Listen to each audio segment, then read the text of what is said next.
Well, this is probably not good for the US. European defense stocks soar. Since 2022, they're up over 300%. This one's over 500%. This is 8 total defense companies. Obviously, the top 3 are exploding, but then there's other ones that are not doing bad either. I mean, a 66% return in only 3 years is not bad at all. Obviously, 2022 is a crucial year because that was the start of the Russian-Ukraine war, but you'll notice in this last increment of time, they've all shot up, and that is with, well, I guess all the news happening with the US and Trump. The US might be pulling back on NATO, which means the Europeans are gonna have to build up. Should probably start investing here. Oh, this SAB country did a quarter split, which is why they look weird on the chart. The Trump effect, I think the US defense industry can no longer count on Europeans being reliable customers. Meanwhile, at the very same time, US defense stock prices have been dropping. It's funny because the French President Macron has been talking about this for a long time. He might now finally get his wish. Have you ever wondered what the electoral college system we use in the US would look like in Europe? Neither have I. But here we are. If we pretend like all these European countries are actually just US states, and we distribute points to them depending on the population in each one of these areas. Obviously, Russia is going to be the biggest. Haha, it's the funny number. Places like Russia, Turkey, Germany, United Kingdom, and France will have the most electoral college votes because they are the most populated in this continent. Meanwhile, places like the Vatican City would almost have no votes. I'm surprised they're even getting 3. Yeah, there's a baseline usually to it. So all of the microstates like Andorra, Monaco, Liechtenstein,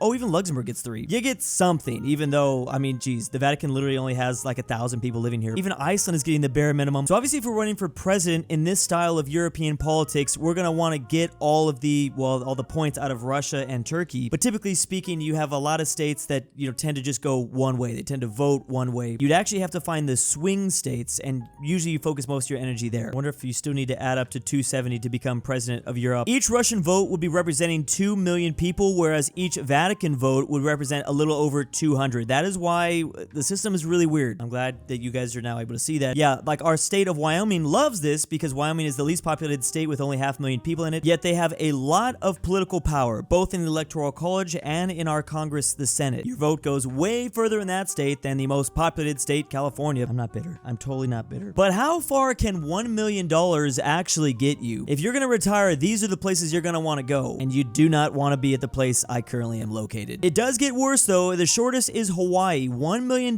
they're estimating would get you about 12 years to live. Well, you can live longer than that, but you won't have any money. So essentially, you're dead. We're obviously assuming that you're going to need to buy groceries, healthcare, housing, utilities, transportation, miscellaneous expenses. However, if you retire in a state like Mississippi with $1 million, you could use that for 87 years. You won't live another 87 years, but you could from a financial standpoint. The problem is you'd have to live in Mississippi. You go to my birth state and theoretically live for 67 years on $1 million, but again, you probably don't want to live here. So you kind of have to crack a code, basically. If you retire, you're maybe about 65 years old. Like, you don't need to save money for 66 years. If I'm gonna die, like, I don't need it for 60. I'd rather go hard with it. I feel like around the 20s and 30s is pretty good. I mean, I guess you kind of still want to give some money away to your family and friends. Boston, Massachusetts is also not the place you want to go. Oh, the whole Northeast, which actually explains why so many retirees move down to Florida. Make that last for 34 years. That's great. I feel like this varies heavily based on where you live inside the state. Yeah, definitely. But you also have to consider like the state taxes. That's gonna be across the board. But yeah, no shot. $1 million gets you 47 years in Texas unless you're living in the middle of nowhere. Yeah, don't live in like Houston. New York State really needs to be broken up between New York City and the rest of the state. Honestly, when I retire, I'm not even gonna live in these states. I'm gonna move to Mexico or Thailand or something. That'll last you a lifetime. And again, actually, it also depends on where you go. This is literally crazy. Average, oh my god. Average IQ by country. Remember, an IQ test is not necessarily the best measurement for intelligence. The top nations listed though are Japan, Taiwan, and then Singapore. I'm already noticing something out of these top ranking countries. They're smaller countries. They have smaller population, which is definitely going to help pull the average up. Well, Japan obviously being the outlier at number 1 with over 100 million people. But then you got China, South Korea, then Belarus in 7th place, then Finland in 8th. We skip 5 rankings for some reason, go straight to 15th. The US isn't until 29th. Dang, we stupid. Canada, Australia, the UK, New Zealand all ranking ahead of us. But hey, at least we're beating out Sweden, France, Russia, Spain, Portugal, Israel. Yeah, this is absolutely insane. Here's that data in a more interesting graph. Wait, I didn't see Mongolia up there. Where did Mongolia come from? Dang, we here in the US are barely even on the chart. Yeah, needless to say, there's a whole lot of factors that affect this. It's not just us in the US that aren't voting though. Countries where non-voters would be the strongest party. In other words, there's only a couple places in Europe that actually have most of the people vote versus not vote. So the majority of people living in Sweden do in fact vote than not vote. Also Denmark, also Belgium, Luxembourg, Liechtenstein, Austria, and Monaco. Sorry, that's Hungary, my bad. that. Wait, really? In Turkey too? That's crazy. Only because, as we saw, Turkey is the second most populated country in all of Europe. All these other places are relatively small, so I kind of get it. But all the green countries, you could say, are typically like the US. Usually for elections, the vast majority of Americans do not vote at all. That's the same in all these places. For some reason, I thought they had higher rates of voting, but I guess not. I have to think in some of these places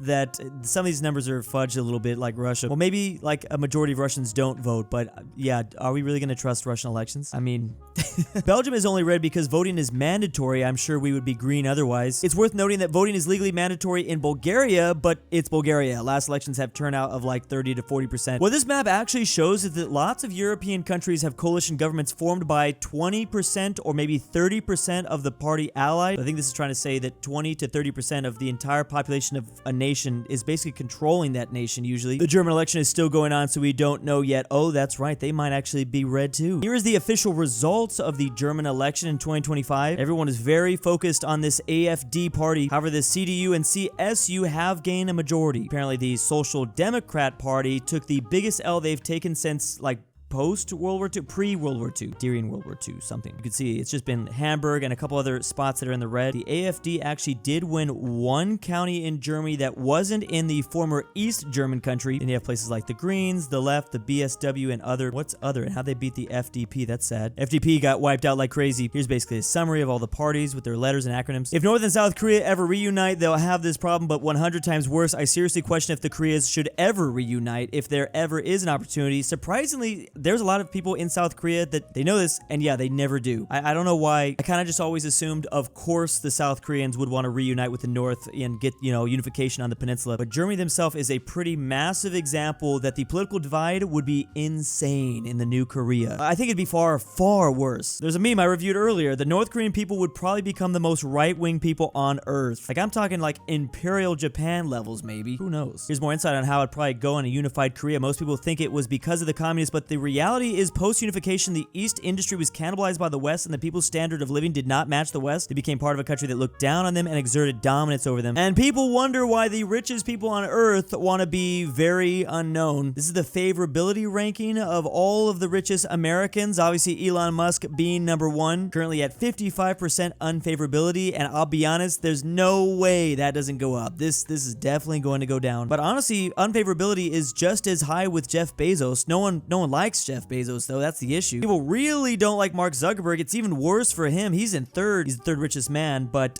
he's got the highest rates of unfavorability. 64% is crazy. He didn't even run for president. He's just oh man, that's crazy. And here's mostly a lot of the lucky billionaires where they tried to not be in the spotlight. I mean, it's kind of hard if you're in the top 10. If you're out of the top 10, oh, for sure. They don't want you to know what their name is. I don't know who that is. I've heard of these other ones. They're mostly in gray. They don't know who they are. Same for Larry Ellison. Now, Warren Buffett gets a little bit of a, he's pretty lucky. He's kind of the phenomenon on this chart. I mean, rappers like him. People like him. He donates a lot of money. 52% favorability rate. Only 26% don't like him. I think, honestly, some of this 26% just like hear billionaire and they're just like, nope, don't like him. That's crazy. I don't know if I believe this one. 49% Bill Gates. When was this taken? 2025? Oh, I don't know about that. That doesn't feel right. Maybe it's people that just are not keeping up with Bill Gates news as of recently. Lesson here is if you become a billionaire, just try to be as anonymous as possible. More bad news for the US. China is dominating global trade. When compared to the year 2000, now in 2024, most nations are doing most of their trade with China. Now, there's a lot of explanations for this, but in the year 2000, the only countries that had China as their largest trading partner were obviously their neighbors like Mongolia and Vietnam and Myanmar, Kazakhstan, Iran, Afghanistan, Sudan, some African powers, and then only Cuba and North America. But now they completely dominate the African continent. Only these two still with the US as their largest trading partner. The only countries the US have now 25 years later are some of the European powers like the UK, France, Germany, Italy, and then obviously our neighbors in North America. And I mean, not even all of our neighbors. I mean, Cuba could be considered our neighbor. Wonder how we're getting to Paraguay. And I'm very curious to see if these European countries do end up going to this side of things as things kind of begin to heat up. Trade in China is over 6 trillion versus USA only 5 trillion. Yes, this is very important to note. This is why you got to take that map with a grain of salt. This is only talking about China and the USA. It's only who's number one. Do they trade more with the USA or China? This is not necessarily their top trading partner from all these countries, because usually it just kind of goes by your neighbor. If one year in this map is going to be all red, the United States has lost this war even before Trump's presidency. What places are actually making the fuel for most people? And by fuel, I mean this caffeine substance. 2.2 1.25 billion cups of coffee are consumed globally every day. Coffee typically grows near the equator, a couple of degrees north and south from that. You just can't be in cold climate. Central America produces 11% of world coffee, but South America with 50. Considering how small by landmass Central America is, this is still pretty impressive. Meanwhile, all this, remember, this is a flat map, so Africa's way bigger than it looks like right here. Africa only makes 11%, and then Asia and Oceania only at 28%. I mean, this really shows. I mean, I always knew that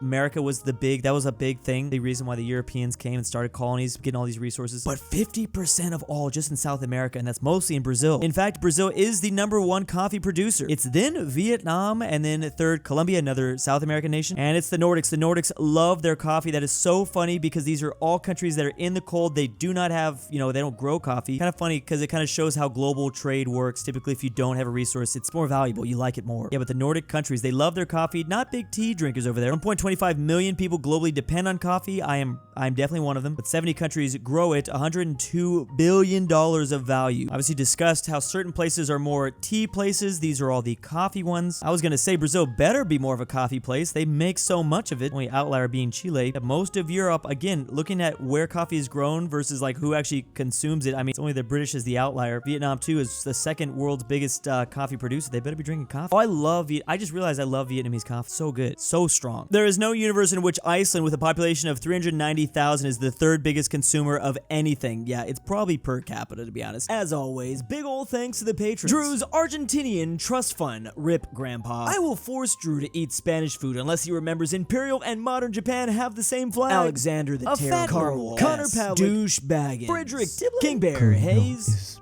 LuxembourgLover. NordTyrol. Niglu the Goat. Tambre. Check that link down below if you want your name here.